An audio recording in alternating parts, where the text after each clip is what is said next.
बुलेटिनमध्ये आपल्या सर्वांचं पुन्हा एकदा स्वागत। काम करणाऱ्या प्रत्येक व्यक्तीसाठी पुढची बातमी महत्त्वाची आहे। जगभरात काम करणारे कर्मचारी रविवारच्या आपल्या हक्काच्या सुट्टीची अगदी आतुरतेने वाट पाहतात। रोजच्या दगदगीच्या कामातून मिळणारा रविवारचा ब्रेक सगळ्यांना प्राणप्रिय असतो। पण याच रविवारच्या सुट्टीबाबत L&T या नामवंत कंपनीचे चेअरमन SN सुब्रमण्यम यांनी एक मोठं वक्तव्य करून चर्चांना तोंड फोडलं। सुब्रमण्यम यांनी एका चर्चासत्राला संबोधित करताना असं म्हटलं की कर्मचाऱ्यांनी यशस्वी होण्यासाठी आठवड्यातले 7ही दिवस काम करावं आणि रविवारही त्याला अपवाद नसावा।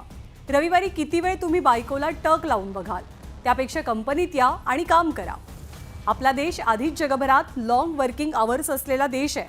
भारतात लोक आठवड्यामध्ये सरासरी 46 ते 47 तास काम करतात। याआधी इन्फोसिसच्या नारायण मूर्तींनी कर्मचाऱ्यांनी 70 तास काम करावं असं मत मांडलेलं। त्यांच्या वक्तव्यावरती मोठी टीका झाली आणि आता सुब्रमण्यम यांचं विधानही टीकेचं धनी बनतंय। अभिनेत्री दीपिका पदुकोण हिने या वक्तव्याचा निषेध नोंदवलाय। आपल्या देशात उच्च पदावरती असलेल्या लोकांचे असे विचार हैराण करतात असं म्हणत कर्मचाऱ्यांच्या मानसिक स्वास्थ्याचाही विचार व्हावा असं दीपिकानं म्हटलंय। पण या विधानाच्या निमित्तानं पुन्हा चर्चेत आलेल्या कामांच्या तासांसंदर्भातली जगभरातली इंटरेस्टिंग आकडेवारी पाहूया। भारतामध्ये लोक आठवड्याचे 46 ते 47 तास काम करतात, म्हणजे दिवसाला 8 तास। भूतानमध्ये हेच आठवड्याचे कामाचे तास 44 ते 55 इतके आहेत।